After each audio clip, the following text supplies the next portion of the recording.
달리며 밤에 그들을 쳐부수고 다메섹 왼편 호바까지 쫓아가 모든 빼앗겼던 재물과 자기의 조카 롯과 그의 재물과 또 부녀와 친척을 다 찾아왔더라. 아멘. 이번에는 창세기 13장 8절부터 13절 말씀을 이번에는 한 절씩 교독하고요. 13절은 함께 읽겠습니다. 바로 전장인 창세기 13장 8절부터 13절까지 말씀입니다. 제가 먼저 봉독하겠습니다. 아브라함이 롯에게 이르되 우리는 한 친족이라 나나 너나 내 목자나 네 목자나 서로 다투게 하지 말자. 네 앞에 영광이 있지 아니하냐. 나를 떠나가라. 내가 좌하면 나는 목하고 내가 거두하면 나는 좌하리라. 이에 롯이 눈을 들어 요단 지역을 바라본즉 소알까지 온 땅에 물이 넉넉하니 여호와께서 소돔과 고모라를 멸하시기 전이었으므로 여호와의 동산 같고 애굽 땅과 같았더라. 그러므로 롯이 요단 온 지역을 택하고 동으로 옮기니 그들이 서로 떠난지라. 아브라함은 가나안 땅에 거주하였고 롯은 그 지역의 도시들에 머무르며 그 장막을 옮겨 소돔까지 이르렀더라. 소돔 사람은 여호와 앞에 악하며 큰 죄인이었더라. 아멘. 할렐루야. 네, 오늘 제주로와 교회 주일예배에 오신 성도님들을 주님의 이름으로 환영하고 축복합니다. 이 시간에는 축복은 선곡이 아니라 동행입니다 라는 말씀의 제목으로 함께 은혜를 나누도록 하겠습니다. 오늘 말씀을 통해서 진정한 축복이 하나님과 동행하며 또 하나님을 믿는 믿음의 귀한 발걸음임을 여러분 기억하시고 그 은혜 따라 또 그 축복 따라 살아갈 수 있는 우리 모두가 되시기를 축복합니다. 먼저 오늘 말씀은 이 사해라는 바다 주변에 있는 9개 국가의 전쟁에 관한 이야기입니다. 그런데 이 전쟁은 무려 1차, 2차, 3차 3번에 걸친 전쟁의 이야기입니다. 그 중에서 오늘 본문에 해당하는 세 번째 전쟁이 매우 중요한데요. 왜냐하면 그 세 번째 전쟁이 바로 믿음의 조상인 아브라함, 우리가 너무나 잘 알고 있는 아브라함이 개입된 전쟁이 바로 이 세 번째 전쟁이기 때문입니다. 자, 이 세 번에 걸친 전쟁에 대해서 간략하게 설명을 드리면 먼저 1차 전쟁은요, 시날과 엘라살과 엘람과 고임 이렇게 4개의 나라가 연합을 했고요. 그리고 소돔과 고모라, 아드마와 스보임, 소알 이렇게 5개의 나라가 연합해서 서로 전쟁을 하게 되었습니다. 시딤 골짜기라는 골짜기에서 전쟁을 벌이게 되었습니다. 그런데 이 전쟁은 예상과 다르게 5개의 국가가 4개의 국가에게 패하게 돼요. 그래서 이 전쟁에 패한 5개의 나라가 12년 동안 승리한 4개 연합국 중에 리더였던 엘람이라는 나라의 왕인 그돌라 오멜을 섬기게 됩니다. 무려 12년 동안 조공을 바치고 또 그 나라의 법을 따르게 하는 그런 부당함을 당하다가 13년째 되는 해에 이 5개의 연합국이 야, 우리가 이제 힘을 모았으니까 다시 싸우면 이길 것 같다라는 생각을 가지고 5개 연합국이 이제 배반을 하게 됩니다. 자, 그래서 2차 전쟁이 시작이 되는데요. 이 엘람 왕 그돌라 오멜, 1차전에 승리한 왕이죠. 그돌라 오멜이 대장이 되어서 이 4개 국가가 연합해서 이제 5개 국가와 전쟁을 하게 됩니다. 자, 그런데 저 잘 안 보이시겠지만 1번부터 지금 8번까지 이 4개 연합국이 5개 연합국을 쳐서 계속해서 밑으로 내려가면서 승리하게 됩니다. 그래서 1차전에서 전쟁을 벌였던 8번이라는 곳에 시딤이라는 골짜기가 있는데 그곳에서 이제 5개국의 연합국과 마지막으로 싸우게 되는 거예요. 두 번째 전쟁에서. 자, 5개 국가의 생각과는 다르게 또 5개 국가가 패하게 됩니다. 그돌라오멜을 대장으로 한 이 4개 연합군이 승리하게 되었습니다. 그래서 전쟁에 패한 이 5개 국가 중에 이 소돔과 고모라의 왕은 역청을 파내고 구멍이 생긴 구덩이에 다 백성을 버리고 숨어버려요. 그리고 나머지 3나라 왕은 다 산으로 도망갑니다. 우리나라 조선시대 때 일제가 침략해 왔을 때, 일본이 침략했을 때 선조라는 왕이 백성을 다 버리고 먼저 도망가는 것처럼 왕이 백성을 다 버리고 전쟁에 패하니까 다 도망가 버렸어요. 그래서 이 4개국 연합국가 중에 그돌라 오멜 연합군이 소돔과 고모라라는 곳에 가게 됩니다. 저 8번 근처에 있는 국가인데요. 동네인데요. 거기에 있는 모든 재물과 양식을 그 4개 연합군이 다 빼앗아 버립니다. 왜 여기서 빼앗았냐면 그 당시에 가장 비옥하고 가장 물이 많고 가장 돈이 많았던 동네가 소돔과 고모라였어요. 그래서 거기서 많은 재물과 양식을 다 탈취합니다. 자, 그런데 문제가 뭐냐면 이 소돔과 고모라의 지역의 특징이 있습니다. 어떤 특징을 가지냐면 우리 본문은 아니지만 12절 말씀에 보면 이렇게 말씀하고 있어요. 소돔에 거주하는 아브라함의 조카 롯도 사로잡고 그 재물까지 노력하여 갔더라. 자, 이 지역이 어디냐면 아브라함의 조카였던 롯이 살던 동네가 바로 소돔과 고모라였어요. 삼촌인 아브라함을 따라다니면서 아브라함의 복을 함께 받았던 롯, 그 롯이 살던 동네가 바로 소돔과 고모라였습니다. 그러다 보니까 거기에서 살던 롯이 사로잡혀가요. 그리고 롯이 가지고 있던 재물도 다 빼앗기게 되었습니다. 그래서 13절에 이렇게 말씀하고 있어요. 도망한 자가 와서 히브리 사람 아브라함에게 알리니 그때에 아브라함이 아모리 족속 마므레의 상수리 숲을 근처에 거주하였더라. 마므레는 에스골의 형제요 또 아넬의 형제라. 이들은 아브라함과 동맹한 사람들이었더라. 자, 바로 이 소식, 롯이 사로잡혀갔고 롯의 재물을 다 빼앗겼다라는 그 소식이 삼촌인 아브라함에게 들리게 되었어요. 자, 그런데 그때의 아브라함은 지역 내에서 유지가 되어 있었습니다. 그 지역의 에스골과 아넬 형제들과 동맹을 맺었던 사람이었어요. 즉 아브라함에게는 뭐가 있었다? 아브라함과 같이 싸워줄 동맹 세력이 존재했다는 거예요. 자, 그래서 14절 말씀에 보면 이렇게 말하고 있습니다. 아브라함이 그의 조카가 사로잡혔음을 듣고 집에서 길리고 훈련된 자 318명을 거느리고 단까지 쫓아가서 라고 말해요. 자, 드디어 이 사해 주변의 9개 국가의 전쟁 중에 세 번째 전쟁, 아브라함이 개입된 세 번째 전쟁이 발발하게 됩니다. 자, 아브라함이 집에서 훈련시킨 318명을 데리고 이 4개 연합국 그돌라오멜과 싸우기 위해서 나아갑니다. 자, 그 단까지 올라갔다라고 오늘 성경에서 말하고 있는데요. 자, 지금 화면을 보시면 자, 저기 8번과 7번 사이에 있는 근처에서 이제 저 지도 위까지 이 4개 국가를 아브라함과 318명의 군사가 쳐서 계속해서 올라갔어요. 쫓아갔어요. 아브라함은 두 번째 전쟁에 패했던 5개의 연합국이 빼앗겼던 모든 재물까지도 이 전쟁에서 승리해서 찾아와 대단한 승리를 하게 되었습니다. 그래서 5개 국가가 빼앗겼던 모든 재물을 다 찾고 자기의 조카 롯과 그의 재물과 또 부녀와 친척을 다 찾아옵니다. 마치 우리가 영화 같은 데 보면 범죄도시 마동석 같이, 그리고 우리가 테이큰 시리즈라고 있는데 거기 리암 니슨처럼 다 뺏어갖고 왔어요. 318명을 가지고 상대적으로 숫자가 적은 군대를 가지고 이 아브라함이 쳐들어가서 대단한 승리를 했던 것이죠. 여러분, 이 당시에 이 아브라함의 나이가 몇 살이었냐면 65세에서 75세 사이로 추정을 합니다. 그러니까 노인 아브라함이 318명을 데리고 전쟁에 능한 4개 연합국을 쳐서 승리해서 모든 것을 다 갖고 돌아왔다는 멋진 승리죠. 여러분, 그렇다면 이 아브라함 어떻게 승리를 할 수 있었을까? 그 승리에는 어떤 비결이 있었을까?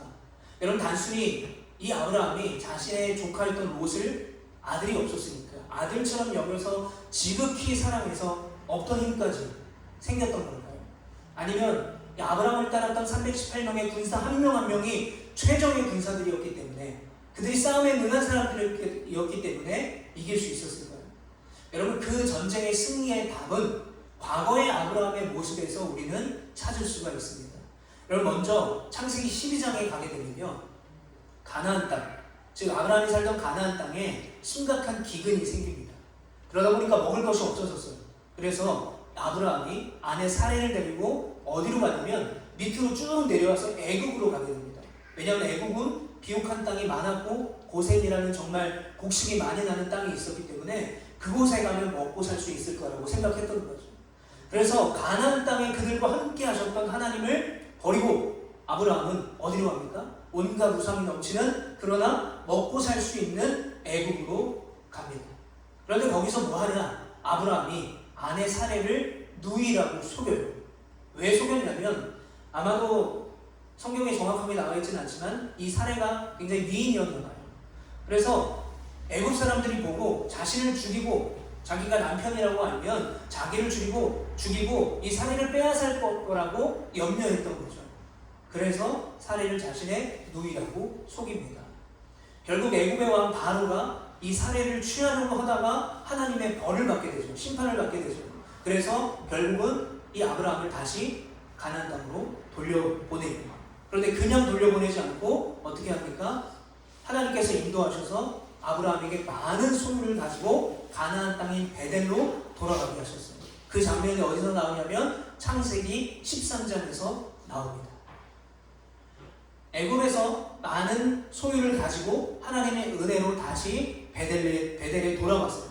그런데 그 베델이 어떤 곳이냐면 옛날에 아브라함이 그곳에 살다가 거기에서 단을 쌓고 하나님을 예배했던 그 장소였어요. 그리고 그는 다시 돌아온 그때에 다시 하나님을 예배하고 하나님을 바라봅니다. 창세기 13장 3절부터 4절 말씀을 보면 그가 네게브에서부터 길을 떠나 베델에 이르며 베델과 아이 사이 곧 전에 장막 쳤던 곳에 이르니 그가 처음으로 제단을 쌓은 곳이라. 그가 거기서 여호와의 이름을 불렀더라. 아멘. 자, 애굽에서 사실은 이 아브라함은 자신의 연약함을 발견했어요. 내가 하나님을 잘 믿는다고 생각했는데 하나님을 버리고 먹고 살 길을 찾아서 애굽에 왔고 거기서 죽임을 당하기 싫어서 그것을 피하기 위해서 아내를 누이라고 속이는 모든 일들을 통해서 자신의 연약함을 발견하게 돼요. 그런데 또 한 가지 아브라함이 발견한 것이 있어요. 자신이 연약함에도 불구하고 이렇게 부족함에도 불구하고 하나님이 아브라함을 지키시고 인도한다는 사실을 깨닫게 되었어요. 그래서 하나님의 은혜로 아무것도 없이 갔다가 많은 소유를 가지고 원래 살던 가나안으로 돌아오게 된 것이죠. 돌아와서 처음 한 일이 뭡니까? 바로 하나님을 예배하는 일. 내가 하나님을 바라보지 못하고 먹을 것을 찾아서 애굽으로 떠났던 그 모든 것들을 회개하며 이제 내가 하나님만 바라보겠습니다 라는 결단의 고백이 담긴 예배였던 것이죠. 그래서 이제 그곳에서 아브라함과 롯은 정착해서 살게 돼요. 자, 그런데 문제가 생깁니다. 고향 땅을 떠나올 때부터 아브라함과 동행한 조카 롯과 같이 살다 보니까 하나님이 축복하셔서 기르던 소와 양과 또 가지고 있는 곡식이 점점 늘어나게 되는 거예요. 그러다 보니까 어떤 문제가 생기냐면 좁은 장소에서 조카 롯과 살다 보니까 자꾸 아브라함의 목자들과 롯의 목자들이 다투게 됩니다. 왜냐하면 가나안 땅에는 물이 부족했습니다. 그리고 사막 지역이 많아서 목초지가 없었어요. 양과 소를 먹이려면 물이 있고 풀이 있는 곳이 좋았어요. 그러다 보니까 계속 겹치는 거예요. 더 큰 문제는 뭐냐면 거기에 아브라함과 롯만 살았던 것이 아니라 그 땅에 가나안 사람과 브리스 사람들도 같이 살고 있었기 때문에 미어 터지는 거예요. 너무 좁은 거예요. 너무 복잡한 거예요. 자꾸 문제가 생기고 싸움이 일어나는 것입니다. 그래서 아브라함이 결단해요. 어떤 결단을 하냐? 아브라함과 롯이 결별합니다. 그래서 창세기 13장 9절부터 11절 말씀에 보면 내 앞에 온 땅이 있지 아니하나 나를 떠나가라. 내가 좌하면 나는 우하고 네가 우하면 나는 좌하리라. 이에 롯이 눈을 들어 요단 지역을 바라본즉 수알까지 온 땅에 물이 넉넉하니 여호와께서 소돔과 고모라를 멸하시기 전이었으므로 여호와의 동산 같고 애굽 땅과 같았더라. 그러므로 롯이 요단 온 지역을 택하고 동으로 옮기니 그들이 서로 떠난지라. 자꾸 문제가 생기고 다툼이 생기니까 아브라함이 결단합니다. 롯과 헤어지기로 결단해요. 그런데 땅을 선택할 권리를 연장자이고 마치 아버지 같았던 아브라함이 먼저 고르는 것이 아니라 롯에게 양보를 해줬어요. 제가 이 장면을 보면서 제 어릴 때가 생각이 났습니다. 제가 어릴 때 이제 동네에서 축구 시합을 이렇게 친구들과 하다 보면 편을 짜야 되잖아요. 근데 저희 동네에서는 편을 찰 때 이 대댄지라는 걸 썼어요. 대댄지 이렇게 했어요. 근데 나중에 알고 보니까 이 대댄지라는 게 지역마다 뭐 다 다르더라고요. 부르는 이름이. 아무튼 그렇게 해서 편을 짰어요. 그렇게 편을 짜기도 하고요. 또 한 가지 방법이 있는데 그게 뭐냐면 실력이 비슷한 친구끼리 둘이 한 짝이 돼요. 그래서 가위바위보를 합니다. 그러면 가위바위보 이긴 팀과 가위바위보에 진 팀이 한 팀이 되는 거예요. 자, 근데 더 잔인하게 편을 가르는 방법이 있었어요. 그게 뭐냐면 친구들 무리 중에서 저를 포함해서 축구를 제일 잘하는 친구 두 사람이 나와요. 그래서 두 사람이 가위바위보를 해요. 그래서 이긴 사람이 먼저 그 다음으로 잘하는 선수를 축구하는 애를 뽑을 수가 있는 거예요. 그러니까 이 편 뽑기 방법은 가위바위보에 이기는 것이 굉장히 중요합니다. 그래서 그렇게 뽑다 보면 두 명이 나와요. 이 두 명은 어떤 친구들입니까? 축구를 제일 못하는 애들이에요. 팀에 들어가도 플러스가 되지 않아요. 근데 이 두 명도 가위바위보를 해서 뽑으러 갑니다. 근데 더 비참한 문제가 생깁니다. 팀이 짝수가 아닐 때, 모였는데 홀수일 때 한 명이 남아요. 근데 이 한 명은요, 아까 두 사람 남은 친구들보다 축구를 훨씬 더 못하는 애예요. 오히려 팀에 마이너스가 되는 친구죠. 이 친구를 그때 뭐라고 불렀냐면 깍두기라고 불렀어요. 깍두기. 자, 왜 깍두기라고 불렀는지 몰라서 제가 한번 찾아봤는데, 김치를 담글 때 이제 김치소가 무가 들어가잖아요. 그러면 김치소에 물을 쓰다가 남은 물을 가지고 이제 남은 양념 가지고 깍두기를 만든다고 해서 이제 남은 사람, 그래서 깍두기라고 했어요.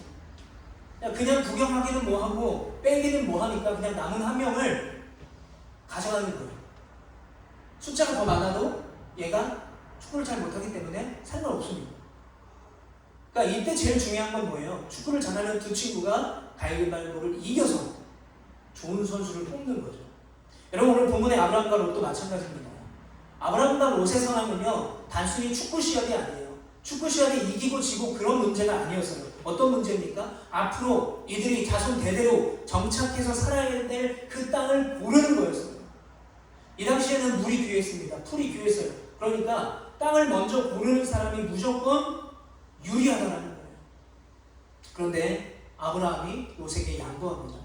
자, 그러면 조카 롯이 어떻게 해야 됩니까? 우리나라의 우리나라의 실정으로 봤을 때, 우리나라 상황으로 봤을 때, 만약에 삼촌인 아브라함이 먼저 땅을 고르라고 했다면, 아이고, 그래도 제가 어떻게 먼저 고릅니까? 삼촌 아브라함님이 먼저 고르셔야죠. 이렇게 하지 않겠습니까? 그런데 롯은 어떻게 해요? 먼저 골라요.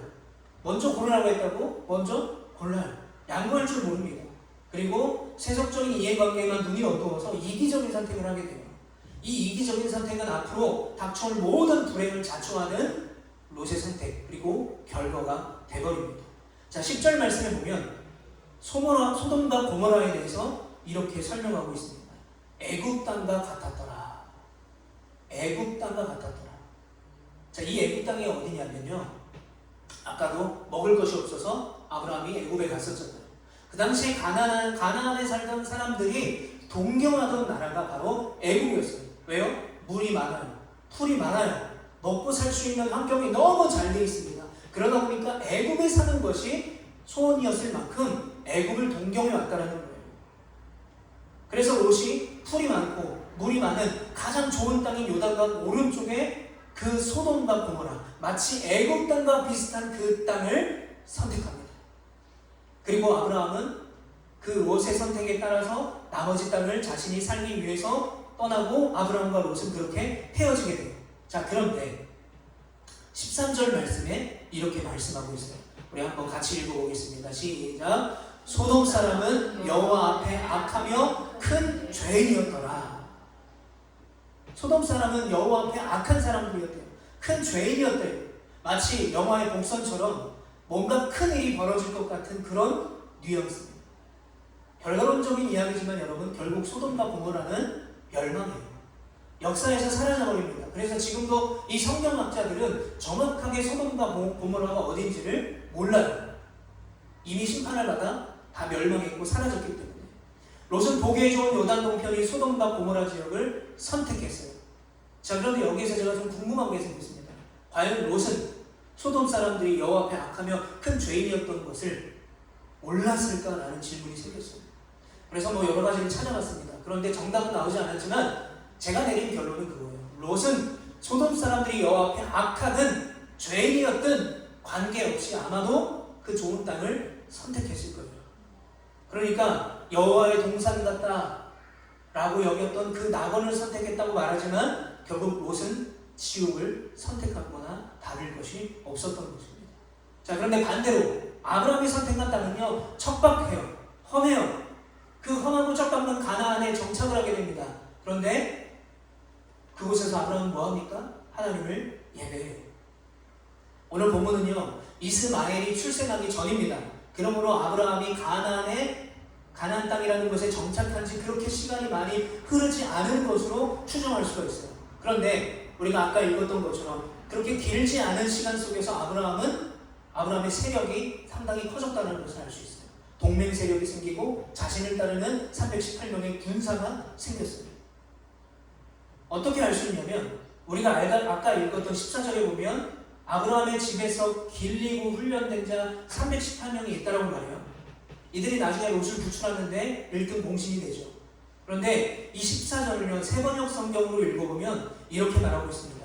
아브라함은 자기 조카가 사로잡혀 갔다는 말을 듣고 집에서 나 훈련시킨 사명 318명을 데리고 단까지 쫓아갔다. 즉 이 318명의 군대는요 아브라함을 외부에서 돈 주고 뽑은 사람들이 아니었다는 거예요. 용병이 아니었다는 거예요. 아브라함의 집에서 태어난 사람들입니다. 아브라함의 집에서 태어나고 자란 사람이에요. 그러니까 아브라함의 믿음을 보았고 아브라함의 믿음의 행실을 보았던 사람들입니다. 그러다 보니까 이 사람들은 뭐예요? 아브라함의 충성한 사람들이에요. 그래서 15절에 보면 이들을 뭐라고 표현하냐면 가신이라고 표현해요. 가신이라는 말은 아브라함이 부리는 사병들이었다는 거예요. 아브라함의 군대, 최측근인 정의 부대라는 말이 되는 것입니다. 그리고 그 말은 또 어떤 뜻이 되냐면 최정의 군사가 318명이다라는 것은 그 당시에 어떤 상황을 봤을 땐 아브라함이 거느리던 집단이 적어도 1000명쯤은 된다라는 그런 뜻이기도 합니다. 그러니까 그만큼 아브라함의 세력이 짧은 시간에 늘어났다는 것을 알 수가 있어요. 그 318명과 아브라함은요 기도원의 300명사처럼 우리가 300이라는 영화에서처럼 1차, 2차 전쟁을 통해서 모든 전쟁에 승리했던 그돌라오멜의 연합군 4개국과 싸워서 완전히 그들을 패배시키는 기원을 토했다는 거예요. 자, 그런데 그때 아브라함의 나이가 몇 살이었다고요? 65세에서 75세 사이를 추정합니다. 자, 노인 아브라함이 어떻게 상대보다 훨씬 더 적은 318명의 부대를 가지고 이 전쟁에 승리할 수 있었을까? 그 대답이 어디에 나오냐면 바로 창세기 13장 18절 말씀에 나와요. 우리 한번 같이 읽어보겠습니다. 시작. 이에 아브라함이 장막을 옮겨 헤브론에 있는 마므레 상수의 수풀에 이르러 거하며 거기서 여호와를 위하여 단을 쌓았더라. 아멘. 간단합니다. 여러분 아브라함은 땅 선택을 양보했어요. 그리고 그 척박하고 험한 나머지 땅에서 뭐합니까? 내가 열심히 일해서 열심히 이 땅에서 성공해서 부자가 돼서 내가 롯보다 더 잘 사는 사람이 될 거야 라고 했을까요? 아니에요. 그 척박하고 험한 그 땅에서 아브라함이 처음으로 했던 것은 뭐냐면 하나님을 예배했던 거예요. 하나님을 예배했던 것입니다. 여러분 하나님을 예배했다는 말은 뭘까요? 모든 것을 하나님 앞에 맡긴다는 거예요. 지금 아브라함이 선택한 그 땅이 아무리 척박해도 자신의 상황과 환경이 어려워도 이 모든 것들을 하나님께 맡깁니다. 하나님이 능히 이 모든 것들을 하실 것을 믿습니다라는 고백이 바로 예배였어요. 여러분 예배라는 말을 헬라어로 프로스퀴네오라고 말하는데 이 프로스퀴네오는 뭐냐면 엎드려 경외함으로 무릎 꿇고 주님 앞에 나아간다는 거예요. 즉 아브라함은요 험하고 척박한 그 땅에서 앞으로 살아갈 길을 자신의 능력이 아니라 자신의 힘이 아니라 자신의 지혜가 아니라 하나님께 의뢰하고 하나님을 경외하고 하나님을 의지하기를 결단했다는 거예요. 그게 바로 단을 쌓고 여호와 이름을 부르고 그곳에서 예배했던 것입니다. 하나님께서는 모든 것을 맡긴 아브라함에게 축복의 약속을 허락하셨어요. 창세기 13장 15절부터 17절에 보면 보이는 땅을 내가 너와 내 자손에게 주리니 영원에 이르리라. 내가 내 자손이 땅에 티끌같이 하리니 사람이 땅에 티끌을 능히 셀 수 있을진데 내 자손도 세리라. 너는 일어나 그 땅을 종과 횡으로 두루 다녀보라. 내가 그것을 내게 주리라. 아멘. 모든 것을 하나님께 맡기고 결단하고 하나님을 예배했던 아브라함에게 하나님은 축복해 주셨어요. 이 구절을 읽으면서 우리가 너무나 완벽한 이 아브라함의 결과를 우리는 보게 됩니다. 너무나 완벽한 아브라함의 결말을 보게 돼요. 그런데 여러분 문제가 있습니다. 우리가 이 장면을 읽으면서 또는 이 장면을 보면서 이렇게 생각할 수가 있어요. 아, 내가 하나님을 잘 믿으면 내가 하나님께 내 모든 것들을 맡기면 아브라함처럼 저렇게 성공할 수 있겠구나 라는 생각을 하게 된다는 거예요. 물론 그 생각이 전부 다 틀린 건 아닙니다. 우리가 예수를 믿으면 축복받을 수 있어요. 예수 믿으면 성공할 수가 있어요. 그러나 중요한 게 뭐냐면 우리가 하나님을 동행한다라고 누구나 다 세상에서 잘 먹고 잘 사는 것은 아니라는 거예요. 누구나 다 예수님을 잘 믿는다고 축복받는 것은 아니었습니다.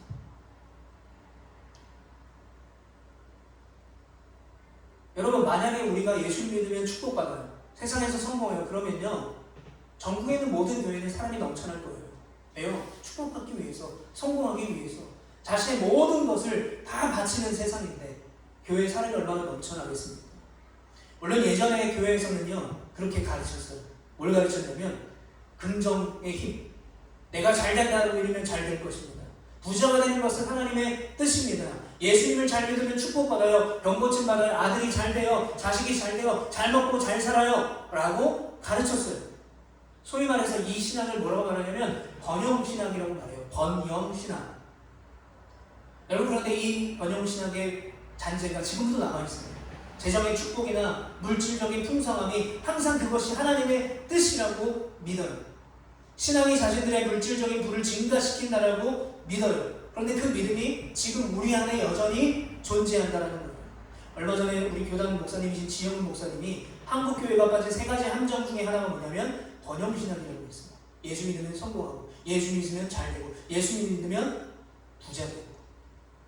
여러분, 앞서서도 제가 말씀드렸지만 예수님 믿으면 부자 될 수 있어요. 예수님 믿으면 저처럼 구원의 신장의식 받고 치유될 수가 있어요.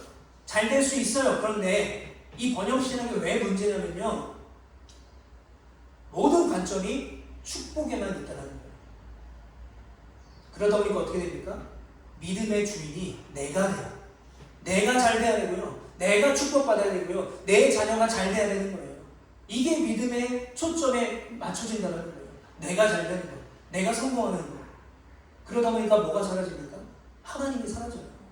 하나님을 믿는다고 말하면서도 하나님을 믿지 않고요, 내가 잘 되는 것만 믿고 내가 잘 되기만을 바래요. 이게 바로 번영신학의 잔재예요. 지금도 우리 가운데 남아있어요. 저도 마찬가지입니다. 내가 목사로 15년이 넘게 헌신했는데, 수고했는데 왜 나는 가난하지? 왜 나는 다른 사람처럼 저렇게 축복받지 못하지? 왜 나는 성공하지 못하지? 저도 그렇게 생각한다니까요. 왜요?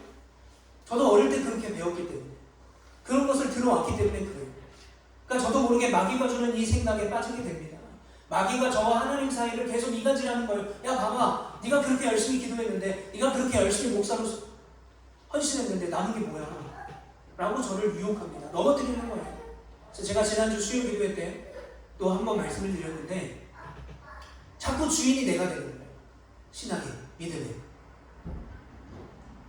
그런데요, 여러분, 성경에서는요 이렇게 경고하고 있어요. 내가 잘 되는 것, 내가 복 받는 것, 내가 잘 먹고 잘 사는 것만을 바라보는 그 믿음을 여전히 갖고 있는 우리들에게 이렇게 경고하고 있습니다. 신명기 8장 12절부터 14절 말씀 함께 같이 읽어봅니다. 시작. 내가 먹어서 배부르고 아름다운 집을 짓고 거주하게 되며, 또 내 소와 양이 번성하며 내 은금이 증식되며 내 소유가 다 풍성하게 될 때에 내 마음이 교만하여 내 하나님 여호와를 잊어버릴까 염려하노라. 아멘. 내가 잘 되는 것, 내가 축복받는 것, 내가 예수 믿고 잘 먹고 잘 사는 그것만 바라보는 신앙이 왜 위험하냐면 마음이 교만해지는 거예요. 주사랑 거친 풍랑에도 나를 잠잠케, 내가 주인 삼는 모든 거 내려놓고 주님만 바라보고 있습니다 라는 고백이 사라진다는 거예요. 내 안에 나만 남는 것이죠. 그래서 뭐라고 하네요? 너의 마음이 교만하여 하나님 여호와를 잊어버릴까 염려하노라. 여러분, 이 말씀이 뭘 말하고 있는 것입니까? 하나님 없는 축복이 저주라는 거예요. 하나님이 없는 성공은요 마치 상아처럼 생명력이 하나도 없는 거예요. 뭔가 많은 것 같지만 아무것도 없는 거예요. 그것을 말해주고 있는 것입니다. 제가 존경하는 목사님 중에 노포튼 숭의교회에 담임이셨던 김동호 목사님이 계십니다. 오늘은 이분의 한 글을 제가 읽어드리므로 말씀을 마무리하고자 합니다. 이분은 현재 폐암과 갑상선암 수술을 하시고 여전히 암과 싸우고 계세요. 저도 이식 환우기 때문에 이분의 글에 대해서 굉장히 공감하고 많은 은혜를 받게 됩니다. 근데 그분이 쓴 글에, 페이스북 글에 이런 내용이 있었어요. 제가 한번 읽어드리겠습니다. 믿음은 괜찮습니다, 깨끗합니다 라는 검사 결과 소리를 듣게 될 거라는 있는 믿음이 아닙니다. 믿음은 재발되었습니다 라는 소리를 들어도 흔들리지 않는 것이 믿음입니다. 물론 재발되었습니다 라는 소리를 들으면 아무렇지도 않겠지요. 저도 사람인데. 그러나 크게 흔들리지 않을 겁니다. 앞일은 알아서 재발되지 않으리라고 믿어서 평안한 게 아닙니다. 어디로 가든지 나를 떠나지 않고 나와 함께 하시는 하나님 때문에, 그 믿음 때문에 평안한 것입니다. 그래도 막상 재발되었습니다 소리를 들으면 조금 당황할 것입니다. 조금 심란할 거예요. 그러나 금방 편안해질 것입니다. 사망의 음침한 골짜기를 간다고 해도 그곳까지 함께 하신 하나님을 믿기 때문입니다. 사랑하는 성도 여러분, 우리의 삶에도 소돔처럼 오늘 롯이 선택한 소돔처럼 고모라처럼 좋아 보이는 선택지가 있어요. 내 눈에 좋아 보이는 삶을 사는 나와 비교되는 누군가가 있어요. 그럴 때 우리가 어떻게 합니까? 낙심하죠. 나는 열심히 믿었는데, 나는 열심히 순종했는데 라고 생각하게 되죠. 하지만 여러분, 소돔과 고모라의 길이, 또 하나님 없는 축복의 길이 여러분 정말 복된 길이겠습니까? 하나님께서 함께 하시지 않는 성공과 축복은 아까도 말씀드린 것처럼 사막과 같아요.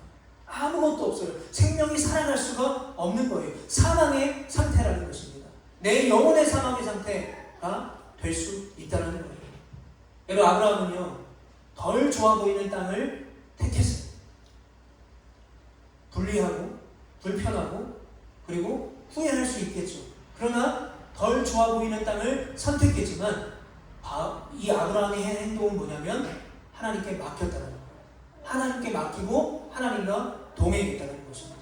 그래서 하나님께 맡기고 하나님과 동행한 그 척박한 그 가나안 땅이 아브라함에게 있어서는 진짜 축복의 자리였음을 믿는 여러분 되시기를 축복합니다. 여러분, 성공의 목적이 되면요 하나님을 잊게 돼요. 내가 내 인생의 주인이 되면요 하나님은 사라져요. 하지만 하나님이 나의 목적이 되면요 내가 어디에 있든지 거기가 복된 자리가 되는 믿는 우리 모두가 되시기를 축복합니다. 그러면 오늘 우리는 이 말씀의 자리에서 우리 스스로에게 한번 이렇게 질문했으면 좋겠어요. 나는 지금 하나님과 함께 있는가? 내가 꿈꾸는 계획의 끝에는 하나님이 계시는가? 나는 지금 하나님을 이용하려는 건 아닌가? 하나님의 복을 주며 기뻐하고 하나님의 어려움과 절망을 주며 하나님을 떠나려고 하는 그런 삶을 살고 있지는 않는가? 한번 여러분 스스로에게 질문하시고, 여러분들 마음 가운데 찔림이 있다면 회개할 수 있는, 그래서 다시 믿음의 자리로 돌아갈 수 있는 우리 모두가 되시기를 축복합니다. 여러분, 진짜 축복은요 성공이 아니라 하나님과의 동행이라는 것을 기억하시길 바랍니다. 나의 육신의 연약함 속에서도, 빈곤의 비참함 속에서도, 사망의 음침한 골짜기의 두려움과 절망 속에서도 나와 그 동행하시는 그 하나님을 내가 그 어려움 속에서도 알아보는 거예요. 아, 하나님 제 곁에 계셨군요. 내가 이렇게 가난할 때, 내가 이렇게 괴로울 때, 내가 이렇게 육신의 연약함으로 아파할 때, 그때도 하나님 나와 동행하셨군요. 그 하나님을 내가 알아보는 거예요. 그 하나님을 떠나고 하나님이 안 계시다라고 착각하는 것이 아니라 그 하나님을 알아보는 것이죠. 그리고 나와 동행하시는 그 하나님과 함께하는 거예요. 그분의 손을 굳게 잡고, 또 육신의 연약함과 빈곤의 비참함과 사망의 음침한 골짜기에서도 다시 일어나 믿음의 발자국 한 걸음 한 걸음을 걸어갈 수 있는 여러분 되시기를 축복합니다. 그래서 우리가 예배의 자리로 나아가고 은혜의 자리로 나아가고 힘들고 어렵지만 하나님께서 우리에게 베풀어 주신 그 축복의 자리를 소망하며 복의 근원으로 살아갈 수 있는 이곳은 우리 모든 성도님들, 또 저와 여러분 되시기를 간절히 축복합니다. 이 시간 우리 들은 말씀 기억하면서 함께 기도하기를 원합니다. 이 시간에